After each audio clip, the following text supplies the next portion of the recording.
भल मनीष सबुबले दुखी कहीं भल मनीष सबुबले कहीं दुखी जानतु यार मुख्य कारण कौन भगवान निजे कहते। तेबे बंधुगण जड़े साधु अत्यंत उच्चकोटीर थिले। से साधु जनक आगत भविष्यत विषय जानीपारुथिले। से साधुंक पाखरे दुई जण शिष्य रहुथिले। जड़े शिष्य अत्यंत खराब प्रकृतिर थिला, जी कि चोरी करुथिला आउ विभिन्न निशाद्रव्य सेवन करुथिला एवं बेश्या पाखकु मध्य जाउथिला। आउ जड़े शिष्य अत्यंत सुंदर थिला, गुरुंकर कथा मानि चलुथिला। धन शिष्य को सबुबले गुरुंक पाखरे खराब शिष्यर कथा कहूथिला। किछि दिन जिबा परे दुई जण शिष्य रास्तारे जाउथिले। रास्तारे जिबा बेले खराब शिष्य एक सुनार थलीटे पाइले। आउ भल शिष्यर पादरी एक लुहार कंटाटे बाजी पाद रक्ताक्त हो गला। भल शिष्यटी आसी गुरुंक आगरे सब कथा कहिला।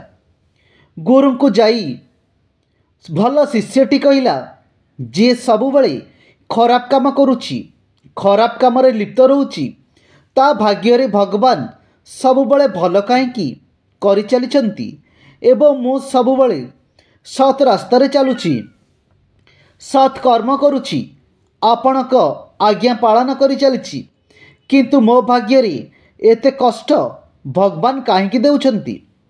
तापरे गुरुदेव शिष्य ठारू सब कथा शुणिबा परे कहिले, भगवान एई जन्म रे खराब शिष्य भाग्य रे राजा हेबार लेखा थिला, किंतु तार खराब कर्म पाई तार पाप एते बढ़ीगला जे जाकि भगवान ताकू एई सुना मुद्रा थालीटी देई संतुष्ट करदेले। आउ तम भाग्य रे भगवान मुक्तिदंड देखाइथिले, किंतु तुमर सत्कर्म सत्मार्ग पाई भगवान तुमर मुक्तिदंड को मात्र एई लुहाकंटारे सीमित रखिदेले।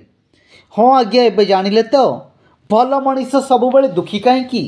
जेतेबेले भल शिष्यटी गुरुंको पचारिला, जे खराब काम करुची से सुना थली पाइला, आउ मु एते भल काम करुची मो पादरे कंटा पशिला।